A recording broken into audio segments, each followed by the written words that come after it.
My name is Avellini, and I am 28 years old. The message that ended my job at the family bank did not arrive during a loud argument. There was no screaming or fighting. It came quietly, silently, during a serious work meeting that could decide my whole career. It was a Tuesday. The room felt cold, like the air was made of ice, and everything around me smelled like paper and clean plastic. My phone lit up with my mother's name, Thalassa. I picked it up and saw a short, sharp message. We found a new partner. We don't need your negativity anymore. We're cutting ties. No warning. No explanations. Just that. 5 seconds later, my little sister, Isolde, reacted with a heart emoji. A heart. That was her response. I just stared at the phone. My water, which I had been sipping quietly, suddenly tasted strange, like metal. I didn't feel angry. I didn't feel sad. I felt something different. Numb. It was like watching a tall building collapse slowly and carefully, seeing each floor fall one by one, and then finally watching the dust settle on the ground. But before I continue, hit the subscribe button and tell me where are you watching this from, and what time of day is it? I decided to leave the meeting. I didn't slam the door. I didn't shout or make a scene. I walked to my office, closed the blinds, and locked the door. My hands were steady as I opened my laptop. I didn't reply to the message. I didn't ask why they were doing this. I logged into the family business accounts, the accounts I had been managing for free. The accounts I had spent weekends fixing while they spent money carelessly. As soon as I opened the accounts, I could see the spending. Isolde's trips to Tulum, which she posted about on social media, were listed as marketing expenses. My dad, Cashin, had a $58,000 fancy SUV charged to the company card, and $3,500 every month, listed as operating expenses, went straight into my mother's personal account. They thought they were clever. They thought that by finding a new investor who didn't ask questions, they no longer needed me. They thought I was just a buzzkill, someone who said, no, too much. They forgot one thing. I am a forensic accountant. That means I can look at numbers and find mistakes, fraud, or hidden spending. They also forgot that I was the guarantor on their commercial line of credit, their big bank loan. I opened the bank portal for the $250,000 line of credit. This was not a small amount of money. This was money I had promised to cover if they couldn't pay. I had been their safety net for 3 years. I had co-signed because they told me it was for the family legacy. I had covered the interest payments when they didn't have enough money. I had fixed their tax returns when they tried to cheat by saying personal trips were business trips. I had been the responsible adult in the room, while they played with money they didn't have. And the second they thought they had a better deal, they tried to throw me away with a single text message. I clicked the freeze account. A small box popped up on the screen. Are you sure? It asked. I didn't hesitate. I clicked yes. Then I went to remove myself as the guarantor. I attached the text from my mom as proof that our business relationship was over. I hit submit. The screen refreshed. Request pending. Account frozen. It was done. The action was immediate. Seriously. Lethal. I leaned back in my chair. My office was quiet, almost too quiet. My phone buzzed again. It was a notification from the bank. The commercial line of credit had been suspended. I watched the message fade from the screen. I didn't feel guilty. I felt light, like I had been carrying a backpack filled with heavy rocks since I was 22, and now I could finally put it down. I thought about the nights I had spent going over their messy accounts, trying to make the numbers work, trying to save them from themselves. I remembered saying no to my fiancé, Lucian, about weekend trips because I had to pay for emergency repairs on one of their flip houses. I had been their silent investor, their fixer, their insurance policy. And they had treated me like I was just an employee they could fire at any time. Now, they were about to find out what happens when the insurance policy is canceled. I opened my email and drafted a message to the new lender they had mentioned in previous conversations. This was the risky one, the lender with high interest rates who didn't ask many questions. The subject line said, Notice of Guarantor Withdrawal. I attached the bank confirmation. I didn't need to say anything else. Just a professional note. If they were investing based on my credit score, they deserved to know that the asset was no longer available. I closed my laptop. The blue glow disappeared, leaving the soft light of the afternoon in the room. My reflection in the window looked different. Calmer. Sharper. I wasn't the daughter who begged for approval anymore. I was the auditor who had just closed a file on a bad investment. I picked up my phone and blocked my mom, my dad, and Isolde, one by one. I didn't want to hear their panic when credit cards were declined. I didn't want to hear their screaming when checks bounced. I wanted silence. And for the first time in my life, I was going to get it. I watched the progress bar on my screen slowly process the removal of my name from $4 million of debt. It took only a few seconds to undo what had taken me 3 years to suffocate under. People always ask, why? Why does a smart woman, a forensic accountant, sign her life away to people who clearly don't respect her? It wasn't because I was weak. It wasn't because I was afraid. It was because I was a gambler. In my line of work, we study something called cognitive biases. One of the most dangerous ones is called the sunk cost fallacy. This is a voice in your head that says, you can't give up now because you already put too much in. If you walk away, you lose everything you invested. But if you stay, maybe things will get better. Maybe you will win. For me, the jackpot wasn't money. It was the illusion that if I solved one more crisis, covered one more overdraft, my father would look at me with the same love and admiration he gave Isolde when she simply walked into a room. I remember the day I signed the papers for the commercial line of credit, 3 years ago. We were in a small office at the bank branch near their house. My father was wearing his lucky suit, the one he always wore when pitching a big idea. His hand was on my shoulder, warm and heavy. He told the loan officer, "This is Avellini. She's the brains of the operation. She will make sure the family legacy survives." Legacy? That was always the trick they played. I looked at my mother. Tears were in her eyes. She squeezed my hand and whispered that I was saving them, that I was the responsible one, the good one. I felt proud. I felt seen. So I signed. I put my credit score, my savings, and my future on the line for a flip house business that had never turned a profit. I thought I was buying equity in my family. I thought I was investing in a future where I had a seat at the table. But that is the thing about the sunk cost fallacy. The house always wins. Over the next 3 years, I kept putting in more money. I covered missed payments. I signed leases for expensive cars. I fixed emergency repairs. I canceled vacations with Lucian. I was chasing losses, convinced that the next payment would be the one that fixed everything. I was addicted. Their approval was the needle. I wanted to feel loved. I wanted to feel important. I wanted to feel like I belonged. But looking at the frozen screen now, everything became clear. It wasn't a partnership. It was a Ponzi scheme. They were using me. They were paying me tiny bits of affection using my own money. There was never going to be a reward. They would bleed me dry and then discard me, just like they did this morning. The text from my mom wasn't sudden. It was a margin call. They found a new lender, so my money was no longer needed. They thought they were firing me. They didn't realize that I was the one closing the ledger. I rubbed my eyes, expecting to feel grief. I waited for sadness to hit. But it didn't come. Instead, I felt the cold, hard satisfaction of an auditor who finally balances the equation. I wasn't losing a family. I was writing off a bad debt. I was cutting my losses before I lost myself completely. The computer pinged. The request had been processed. The commercial line was locked down. No more withdrawals. No more transfers. The casino was closed. I thought about all the sacrifices I had made. The nights I spent crunching numbers while they were partying. The weekends I canceled with Lucian to fix emergency repairs. The emotional energy I had spent on people who didn't appreciate me. And yet, none of it felt wasted anymore. Because I had finally taken control. For years, I had been chasing something that didn't exist. Their approval, their respect, their love. And now I was free. I had finally stepped out of the game, and the weight on my shoulders was gone. It was funny, in a dark way, how they thought they were in control, how they thought I was powerless. But I had the power all along. I just had to stop letting them borrow it. I sat in my office, the soft afternoon light casting shadows on the walls. The quiet was overwhelming. But it was a good quiet. A healing quiet. The kind of quiet that says, you are finally safe. You are finally in charge of your own life. I thought about the future.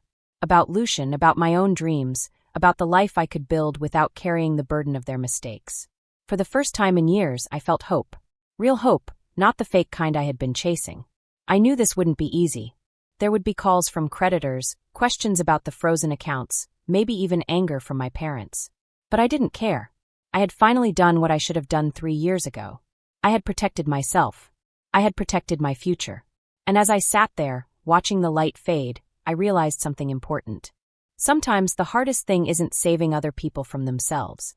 It's saving yourself from them. And now, for the first time, I have done it. I picked up my phone, but I didn't call them. I called Lucian. Lucian is my lawyer, and I trust him more than anyone. I needed him because for the first time in 3 years, I was going to tell the truth about how bad the money problems were. I wasn't going to hide anything. I wasn't going to pretend everything was fine. I was going to be honest. It took exactly 2 days for the silence to break. That might sound strange, but money moves in ways you can almost predict. Banks usually take 1 day to remove a guarantor from a loan and another day to notify the people who borrowed the money. So when my phone lit up on Thursday afternoon and the number was blocked, I already knew what was happening. Trouble had arrived, and it had a name. I was sitting in my office. My office has glass walls, and they keep me safe from the sounds of the world outside. I could hear a soft hum from the air conditioning, but it was quiet, comforting. My phone was vibrating on the desk. It stopped. Then it started again. I looked at it. Then the office phone rang. I let it go to voicemail. I didn't answer. Then my email notification chimed. I saw the subject line. It said, "Urgent. Please call sender Thalassa from a new Gmail address." I didn't open it. I didn't have to. I could already imagine the words inside. First, they would be confused. Then they would panic. Then they would get angry. It's a strange thing, but it's like nature. In nature, if a parasite, something that lives off another creature, realizes its host is dying or leaving, it doesn't just give up. No, it fights back. It releases toxins. It makes the host sick. It tries to survive even when it is losing. My family was like a parasite. Their anger was poison. My assistant, Vesper, knocked softly on the door. She looked worried. "Avellini, there's a woman online who says she's your mother. She sounds really scared. She says it's a medical emergency." I felt a flicker of my old instinct, a little rush of fear and adrenaline. I wanted to fix it, to help. But I held it back. I had learned the hard way that giving in would only hurt me. "It's not a medical emergency, Vesper. It's a money problem. Tell her I'm in a deposition and cannot be disturbed." Vesper nodded and left quietly. I went back to my computer, but I couldn't focus. I opened a new browser window and searched for Isolde's social media. It was a morbid curiosity, like checking the weather radar before a hurricane you know is coming. There it was. A video posted 20 minutes ago. Isolde was sitting in her car. The lighting made her tears glisten perfectly, but her makeup was untouched. The caption said something like, "When family members try to ruin your success because they are jealous of your light. I just don't understand how someone can be so mean." She was telling a story where she was the victim. I scrolled down through the comments. People were leaving messages like, "Stay strong," and "Cut them off." I felt a cold detachment. They weren't panicking because they missed me. They were panicking because the credit card didn't work at the gas station. They were panicking because the new investor, the one they chose over me, probably saw the red flags on my frozen credit line. Then the voicemails came. I had set my phone to not disturb, but the transcripts appeared in my email. My father, Cashin, was leaving messages. His voice wasn't sad. It was venomous. "You think you're smart, Avellini. You think this is funny. You just cost us the deal. Fix this now, or I will sue you for breach of fiduciary duty." Breach of fiduciary duty? I almost laughed.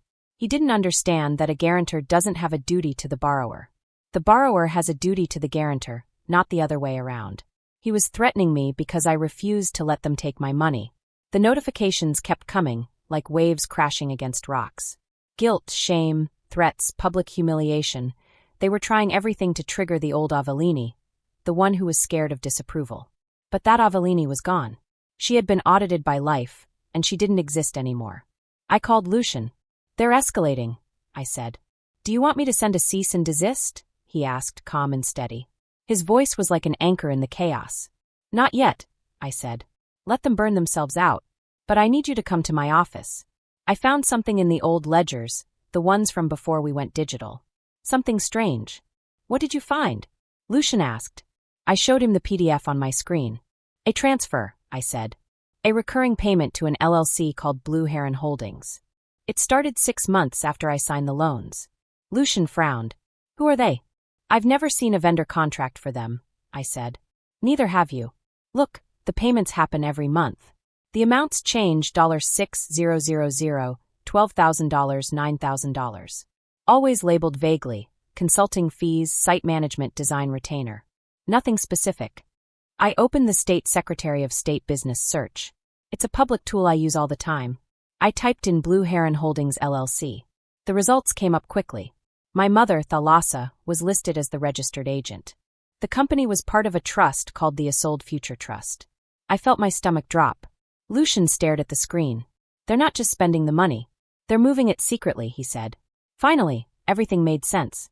They borrowed $250,000 against my credit. They said the business was failing and they needed me to help pay interest because of market conditions. But the market wasn't tough. They were moving the loan money to a protected account for Isolde. They planned to default on the loan and leave me responsible. I tasted the words in my mouth like ash. They had lied to me. They had looked me in the eyes, begged me to co-sign, and secretly set a trap to ruin me. They valued Isolde's future more than my financial survival. I realized the guilt I had been holding on to, that maybe they were just desperate, was gone. It snapped completely. This is criminal, Lucian said.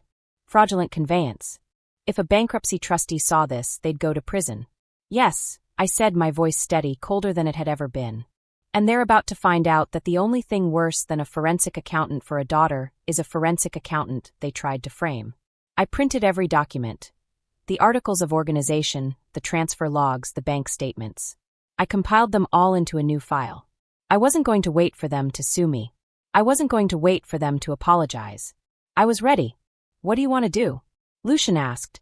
I looked at the stack of papers. I wanted to call a meeting. I want to invite them here, I said. You think they'll come? He asked. Oh yes. They'll think they're winning, I said. They'll think I'm scared. They'll think I'm about to surrender. I picked up my phone and unblocked my father's number. I typed a single text. Come to my office tomorrow at 10 a.m. We need to settle this. He replied in 30 seconds. Glad you finally came to your senses. He had no idea. He thought he was coming to collect a check. He didn't know he was walking into a storm. The next morning, they arrived at 9:58. Punctuality is easy when you think you are coming to collect money. I watched them from the mezzanine. My father, Cashin, wore his navy suit, the one with gold cufflinks. He wanted to look powerful, important, like he was the winner. My mother, Thalassa, and my sister, Isolde, followed behind him. They looked confident, smug. They thought I was scared. They thought I would hand over the money and apologize. I felt a calm settle over me. I wasn't afraid anymore. I wasn't the scared Avellini who hid her feelings and let others push her around. I was ready. I led them into the conference room. Lucian was there, quiet and serious, with his laptop and papers ready. He didn't bring anything fancy. He didn't need to. He knows that peace of mind comes from facts, from proof, from documents, not food or flowers. We all sat down.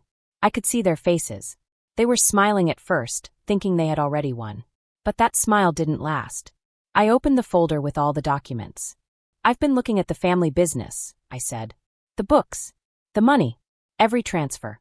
And I found something you didn't expect. I pointed to the transfers to Blue Heron Holdings. Do you know this company? My mother and sister exchanged a glance. My father's face went red. This company, I continued, is part of the Isolde Future Trust. All the money you've taken from the loan, all the money you've moved around secretly went there. Lucian sat next to me, calm but ready. They were planning to default on the loan, he said quietly. To leave you responsible while Isolde got rich.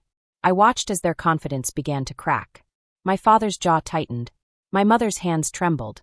Isolde's smile faded. You thought I would surrender, I said. You thought I would give in because of fear. But I have all the documents. All the proof. And I'm not afraid anymore. I went through each transfer, each payment, each note. I explained how it worked, how it was planned, how they thought they could trick me. I showed them the official records, the bank statements, and the trust documents. Lucian added legal points, explaining quietly but firmly what laws they had broken. I watched them shrink, their power disappearing with each fact, each number, each piece of proof. I could see it in their eyes. They realized they were caught. Not by luck. Not by chance. By me, their own daughter, the one they thought they could control. I closed the folder slowly. Now, I said, we can negotiate. You can return the money, or you can face the consequences. They were silent. My father opened his mouth, then closed it. My mother looked down at her hands. Isolde didn't know what to say. I felt a strange satisfaction, not a happy feeling, but a calm, strong feeling. Justice wasn't about revenge. It was about truth, about making sure the facts mattered. And finally, the truth was on my side. Lucian leaned back. They'll come around, he said. They know the game is over. I nodded. I felt stronger than ever. They had tried to scare me, to trick me, to steal from me. But they had underestimated me. They had underestimated the quiet determination of someone who knows the truth, who has the facts, who won't back down. The storm had arrived, and I had survived it. I had turned the tables, and for the first time in a long time, I felt completely in control. And as I looked at the city skyline outside my office window, I knew that no matter what they did next, I was ready. I had the knowledge, the proof, and the courage to face them, and anyone without fear. Because sometimes, the only thing worse than a parasite is a parasite who didn't realize the host is stronger than it looks. And I was ready to shine the light on every dark corner they tried to hide in. My mom, Thalassa, was wearing a soft pastel-colored sweater. It was the kind of sweater that looked warm and gentle, the kind that made you think of hugs and comfort. She walked in with a careful, practiced look on her face, the way she always did when she wanted to seem calm and caring. She wanted everyone to see her as a loving, gentle mother. Isolde, my younger sister, was walking behind us. She didn't even look up from her phone. She kept scrolling and tapping, looking bored, like helping the family was just a boring chore that got in the way of her fun day. I could almost feel her thinking, why am I here when I could be at brunch or shopping? We all walked into the lobby together, and I noticed something about the way they moved. They thought I had lost control. They thought the quiet for the last 2 days meant I was upset or breaking down. But they didn't know the truth. The quiet wasn't me falling apart. It was just the calm before something important. I had been waiting for this moment for a long time. I met them at the front desk. I didn't smile. I didn't offer coffee or even a greeting. My voice was flat, controlled. "Avellini," my mother said, reaching out her arms for a hug. I moved out of the way without saying anything. Her eyes scanned the lobby as if everyone was watching her every move. "We were so worried. You've been acting so strange lately." "Conference room B," I said. My voice was even and serious. "Follow me." I led them past the open-plan desks where junior auditors were working. They glanced at us curiously, whispering to each other, wondering what was going on.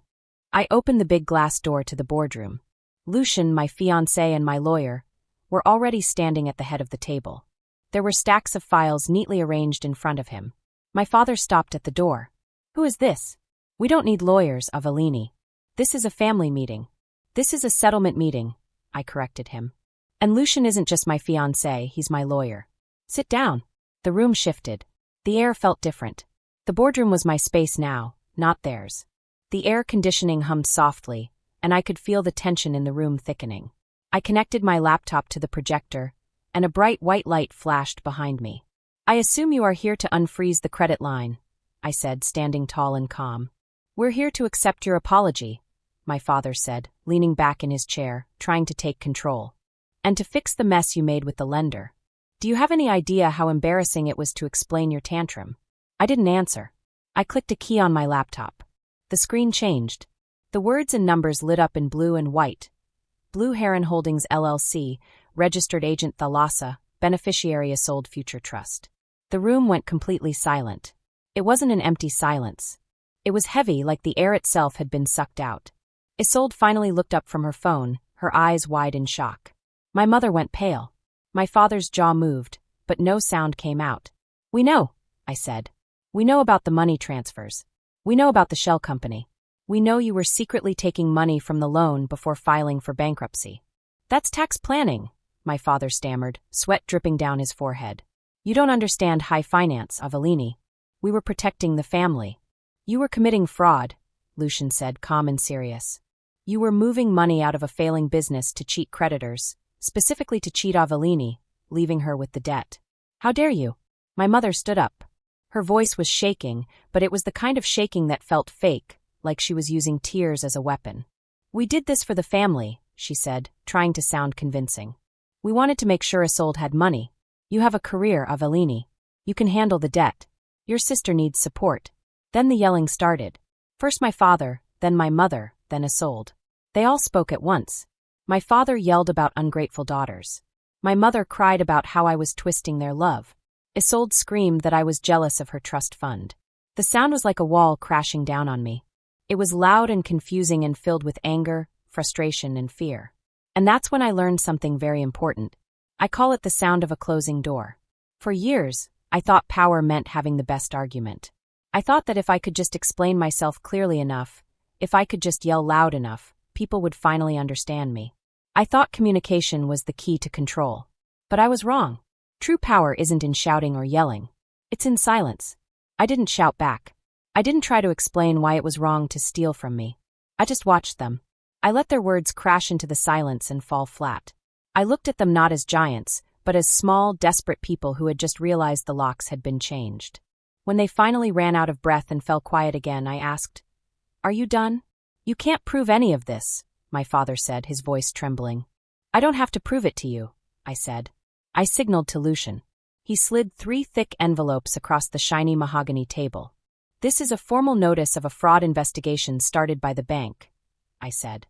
"They are very interested in Blue Heron Holdings. And this," I continued, sliding another envelope, "is my formal revocation of the guarantee. The bank accepted it. The credit line is closed. The debt is now yours." Isolde whispered, shocked. "You're sending us to jail?" "I'm not sending you anywhere," I said. "I'm just turning on the lights." I reached into my pocket and pulled out a set of keys.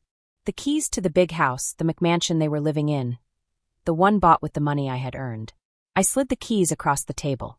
The metal sound clattered loudly, echoing in the room like a gunshot. "I'm divesting," I said. "The house, the business, the family. I'm out." "Avellini, wait." My mother lunged for my hand. The tears were real now, born from fear. "We can fix this. We can put the money back. Please don't leave us like this." I pulled my hand back. I looked at her and really looked at her. I felt nothing. No hate. No love. Just the cool, calm detachment of someone closing a file that had been open for too long. "The meeting is over," I said. Lucian and I walked out. We didn't look back. Behind us, the shouting started again, but it sounded far away, like a radio playing in another room. I walked through the lobby, past the security guard, and out into the street. The sun was shining. The air smelled like car exhaust, coffee, and freedom. The door had closed, and I loved the sound it made. 6 months is a long time in the financial world. Markets crash. Businesses fail. New companies rise. It's been exactly 180 days since I walked out of that boardroom, and the world around me has completely changed. My family couldn't pay the bills. They couldn't finish the house. The bank foreclosed on it 3 weeks ago. I didn't go to the auction. I didn't check online. I just saw the notification and filed it in my mind as resolved. I moved on. The fraud investigation is slower, but it is moving. The district attorney is very interested in Blue Heron Holdings. My father tried to reach out through a lawyer, offering a settlement if I would take back my statement to the bank. I didn't answer. Lucian handled it. His reply was one sentence. "My client has no interest in negotiating with the defendants." As for me, my life moved forward. I got promoted at work. I'm a senior partner now. The firm knows that someone who can spot a shell company hidden inside a family trust is exactly the kind of person they want leading the audit team. I'm sitting on my balcony now. It's Friday evening. The city lights are starting to blink on one by one, forming a grid of gold against the deepening twilight. Lucian is inside, pouring 2 glasses of vintage red wine. I bought it. I bought the apartment, the furniture, everything in this apartment belongs to me. There are no liens, no debts, nothing that threatens my peace. I pick up my phone one last time and open the blocked messages folder. There are dozens of messages. My mom asked about family loyalty. My dad is angry about ungrateful children. Isolde hinting about karma. They all want me to feel guilty. They want me to be angry. They want my engagement. But I'm not giving it to them. Lucian steps out onto the balcony and hands me a glass. He sits beside me, comfortable in the silence. He doesn't ask if I'm okay. He knows I am. "You checking the market?" he asks, nodding at my phone. "Just clearing the cache," I say. I press select all and then delete. The messages vanish. The history is gone. The server is wiped clean. I look out at the city. For years, I thought being solvent was just a math problem. I thought it was about having more assets than debts. I thought if I just poured enough money into the black hole of my family's expectations, I would finally be in the black. I would finally be worthy. But I realized tonight that solvency isn't about money. It's about emotional liquidity. Emotional liquidity is the ability to walk away from a bad investment without looking back. It's the freedom to wake up in the morning and not owe anyone a piece of your soul just to keep the peace. It's knowing that your value isn't determined by how much you can be used. My family is bankrupt, not just with money but morally. They spent everything they had, my trust, my love, my loyalty. And they have nothing left. But me. I'm profitable. I have my integrity. I have my peace. And I have the sound of a closing door that stays closed.